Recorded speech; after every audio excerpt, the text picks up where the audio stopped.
نو محترمو دیش پیدا چې شب براعت وای دو وجونا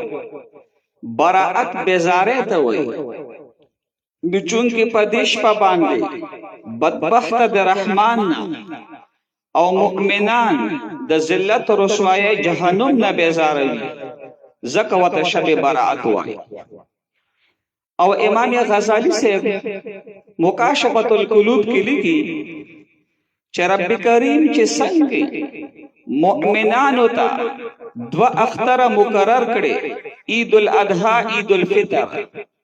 دغه شان فرشتو د پاره هم دو اختر مقرر کړي شب براعت او شب قدر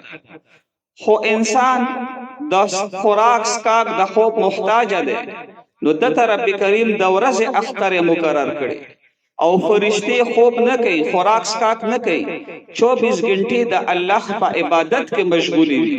زکه وت رب کریم د شپې اختر مقرر کړي نو محترمو د 15 شپې باندې کوم عبادت وشي د دې ډېر قدر ده الترغیب والترهیب دا حدیث نقل کړي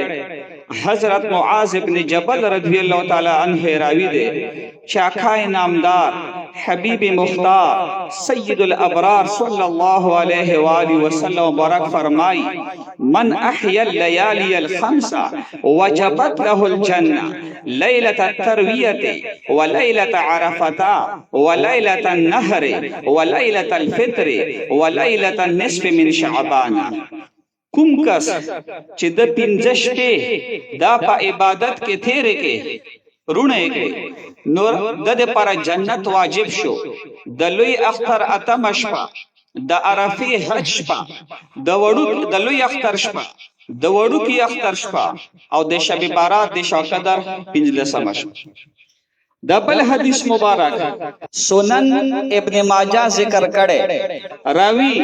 حضرت علی شیر خدا رضی اللہ تعالی عنہ دے دا فرمائی چې نبی کریم صلی الله علیه و آله وسلم مبارک فرمائی اذا كان ليله النصف من شعبان فقوموا ليلها وصوموا يومها فإن الله تعالى وتبارك ينزل فيها لغروب الشمس إلى السماء الدنيا فيقول ألا من مستغفر فأغفر له ألا من مسترزق فأرزقه ألا من مبتلى فأعافيه ألا كذا حتى يطلع الفجر چې کله د شعبان 15 شپه شي نو د شپې قیام وکي او د ورځې روزه ونیسي ذکر رب کریم د خپل شان لایق غروب شمس په وخت اسمان دنیا ته تجلی کوي او فرمای شته څوک بخشش طلب کوونکا چې زه وته بخشش وکم شته څوک رزق طلب کوونکا چې زه رزق ورکم شته څوک مصیبت ته گرفتار چې مصیبت لری کم دغه شان رب کریم आवाजونه کوي تر دې پورې چې صبح صادق تولشي او دا بل روایت امام بهقی ذکر کړي ام المؤمنین حضرت عائشہ صدیقہ طیبہ طاہرہ رضی اللہ تعالی عنہا راویہ دا فرمائی ان رسول اللہ صلی اللہ علیہ وآلہ وسلم قال اتانی جبریل فقال هذه ليلة النصف من شعبان ولله فيها عتقاء من النار بعدد شعور غنم كلب ولا ينظر الله فيها الى مشرك ولا الى مشاحن ولا الى قاطع رحم ولا الى مسبلين ولا الى عاقل لوالديه ولا الى مدمن خمر دا فرمای دا مبارک فرمای چې نبی علیہ السلام مبارک فرمای چې جبرئیل امین ما تراغلو رته فرمای چې یا رسول الله دا د شعبان 15 شپه ده او په دې شپې باندې رب کریم بنو کلب چې عربو کې یو قبیله وا په دې کې ګډي بيزي ډېرې زیاتې وي ا دې په بدن چې څومره ویخته دي دومره تعداد کې رب کریم جهنم نه حل خلاصوي خو بیا شپږ قسمه بدبخت ذکر شو چې دوی د پاره بخشش نظر رحمت نشتا تر څو پورې چې دوی ایمان دې توبه نه یستوي اول نمبر مشرک کافر تر څو چې د ایمان نه راوړي هرگز د پاره بخشش نشتا دویم مشاهد کینکش چې د خلکو سره شخصي او ذاتی کینه ساتي دریم قاطع رحم چې خپل خپلوانو سره بایکاټ کی خبد و سره بند کی. څلورم مسبل هغه متکبر چې دا کپړتوګي کلنګوي کبل کپړوي دا پسمک باندې هغه کرشيږي تکبر دی وجنا روان وي. پنځم آکل والده مور پلار نافرمان او شپږم مدمن خمرین چې د شراب او نشه کوي. او بل روایت کې محترم او راضی ابو هريره سے راوی دی غنیت الطالبین ذکر کړي چې نبی علیہ السلام مبارک فرمایي جبرئیل امین ما تراغلو رته فرمایي چې یا رسول الله دا د شعبان 15 شپه ده او په دې باندې رب کریم 300 د رحمت دروازې خلاوي. بیا چې لږ شپه تیر شو بیا راغلو او ته فرمایي چې یا رسول الله سر انور پورته کا د مبارک چوکتل جنت اته وړه دروازې خلاو دي او په هغه باندې فرشتي आवाजونه کوي. یو ماو تاو نصر ده چې د دیوال نه خو سنوي خو پیغمبري به مثال نظر تا ګورا چې جنت دی او اسمان دی بره ده جنت ویني فرشتي ویني او د هغه आवाजونه هم اوري. اول اسمان اول دروازې باندې فرشتہ आवाज کوي توبه لمن رکع فی هذه الليله حقیقت پاره خوش خبری ده چې نن شپه رکوع کا. دویمه دروازې فرشتہ आवाज کوي توبه لمن سجد فی هذه الليله حقیقت پاره خوش خبری ده چې نن شپه سجده وکا. دریمه دروازې فرشتہ आवाज کوي توبه لمن دعا فی هذه الليله حقیقت پاره خوش خبری ده چې نن شپه دعا وغوښته. څلورمه دروازې فرشتہ आवाज کوي توبه للذاکرین فی هذه الليله ذکر کوونکو دی پاره پدیش په باندې خوش خبری ده. پنځمه دروازې فرشتہ आवाज کوي توبه لمن بکا من خشیت الله فی هذه الليله حقیقت پاره خوش خبری ده چې نن شپه دی الله دی خوفا په جړا شو او يردو په جړا شو. شپږمه دروازې فرشتہ आवाज کوي توبه للمسلمین فی هذه الليله پدیش په باندې مسلمانانو د پاره خوش خبری ده. اومه دروازې فرشتہ आवाज کوي هل من سائل فیعطى سؤاله شته څوک سوال کوونکې چې هغه سوال وته عطا کړي شي. اتمه دروازې فرشتہ ندا کوي هل من مستغفر فیغفر له شته څوک بخشش طلب کوونکې چې ته بخشش عطا کړي شي. بیا د مبارک تاسو کې چې اے جبرئیل امین دا आवाजونه تر 60 ټیم پورې کولای شي. نو هغه وته فرمایي چې یا رسول الله ته صبح صادق پورې دا आवाजونه کیږي. نو محترمو ډېر د عبادت او د ریاضت شپه ده او دا ورځ کوم 1442 هجری ده 2021 عیسوی ده.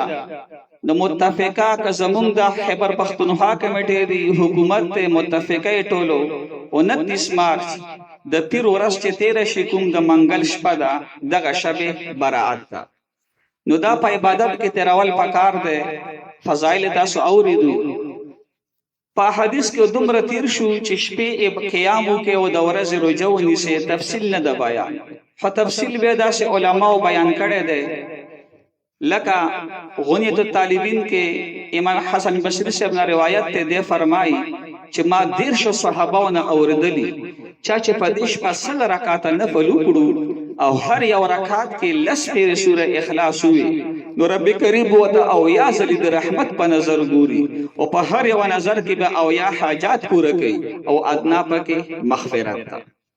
دویم آسان نفل دا ګروس حدیث نه دی ګوره دا ونه چې دا حدیث دی ځکه نبی علیہ السلام مبارک یو خبره نه کړي او ته منسوب کی چاغه داسې فرمایلی دي دا ډېر عظیم جرم ده. او د مبارک فرمای من کذب علی متعمدا فلیتبوأ مقعده من النار چا چې ما باندې قصدن دروغ وي دا د خپل ټکانه جهنم کې تیار کړي. لکه اوس رمضان شریف یا نه درغله میسجونه راشي چې مبارک شه په دې تاریخ باندې رمضان شریف ته او نبی علیہ السلام فرمایي چا چې د رمضان اول خوش خبری ورکړه د باندې جهنم حرام شو. دا اوس هرگز حدیث نشته ځان نه منګړت موضوعي خبره چا جوړه کړې ده او دا چې څوک بیانوي نو دا ډېر لوی جرم عظیم ده. نو دا اوس حدیث نه دی خو د مشایخ او علما او لوی خلکو تجربې دي. فرمای چې کوم کس په دې شپه باندې 8 رکعاته نفل وکړي دو سلور سلام سره سلور تړي